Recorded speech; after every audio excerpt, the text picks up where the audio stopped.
તો સુરતમાં કડોદરા 4 રસ્તા પર યુથ કોંગ્રેસનું મોંઘવારી વિરોધ પ્રદર્શન યોજવામાં આવ્યું.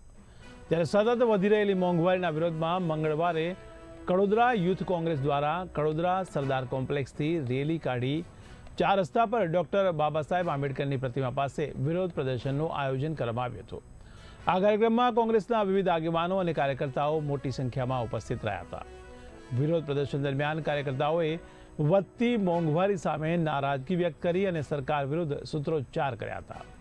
તો કોંગ્રેસના આગેવાનોનું કહેવું છે કે હાલની ભાજપ સરકારના સમયમાં મોંઘવારી અતિશય વધી ગઈ છે, જેને કારણે સામાન્ય અને મધ્યમ વર્ગીય પરિવારોનું ઘર ખર્ચનું બજેટ ખોરવાઈ ગયું છે.